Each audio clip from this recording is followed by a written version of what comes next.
800 ವರ್ಷ ಹಳೆಯದಾದ ಶ್ರೀ ಕ್ಷೇತ್ರ ಧರ್ಮಸ್ಥಳದ ಕತೆ ನಿಮಗ್ ಗೊತ್ತಾ? ಕರ್ನಾಟಕದ ಪಶ್ಚಿಮ ಘಟ್ಟದ ಕಾಡಿನ ಮಧ್ಯಪ್ರದೇಶವನ್ನ ಜನರು ಕುಡುಮ ಅಂತ ಕರೀತಿದ್ರು. ಅಲ್ಲೇ ಇರುವ ನಲ್ಯಾಡಿ ಬೀಡು ಎಂಬಲ್ಲಿ ಜೈನ ನಾಯಕರಾದ ಬಿರಮಣ್ಣ ಪೇರ್ಗಡೆ ಮತ್ತು ಅವನ ಹೆಂಡತಿ ಅಮ್ಮು ಬಿಲ್ಲಾಳಿ ಇಬ್ಬರು ದಂಪತಿಗಳು ವಾಸವಾಗಿದ್ರು. ಇವರು ರಾಜರು ಅಲ್ಲ, ಯೋಧರು ಅಲ್ಲ, ಆದರೆ ಇಡೀ ಊರೇ ಇವರನ್ನ ಗೌರವಿಸುತ್ತಿತ್ತು. ಅದು ಒಂದೇ ಕಾರಣಕ್ಕೆ, ಇವರ ಮನೆಗೆ ಬಂದ ಯಾರು ಕೂಡ ಹಸಿದ ಹೊಟ್ಟೆಯಿಂದ ಹಿಂತಿರುಗುತ್ತಿದ್ದಿಲ್ಲ.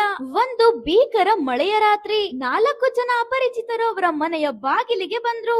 ಮನೆಯಲ್ಲಿ ಅಷ್ಟೊಂದು ಆಹಾರವಿರಲಿಲ್ಲ, ಆದರೂ ಕೂಡ ಈ ದಂಪತಿಗಳು ಅವರಿಗೆ ಭಕ್ತಿಯಿಂದ ಆತಿಥ್ಯವನ್ನ ಕೊಟ್ಟರು. ಆ ದಿನ ರಾತ್ರಿ ಬಿರ್ಮಣ್ಣನಿಗೆ ಒಂದು ಭಯಾನಕ ಕನಸು ಬಿತ್ತು. ಆ 4 ಜನ ಅತಿಥಿಗಳು ಅವನಿಗೆ ದೈವ ರೂಪದಲ್ಲಿ ಕಾಣಿಸಿಕೊಂಡರು. ಅವರು ಹೇಳಿದ ಮಾತು ಕೇಳಿ ಬಿರ್ಮಣ್ಣ ಬೆಚ್ಚಿ ಬಿದ್ದ.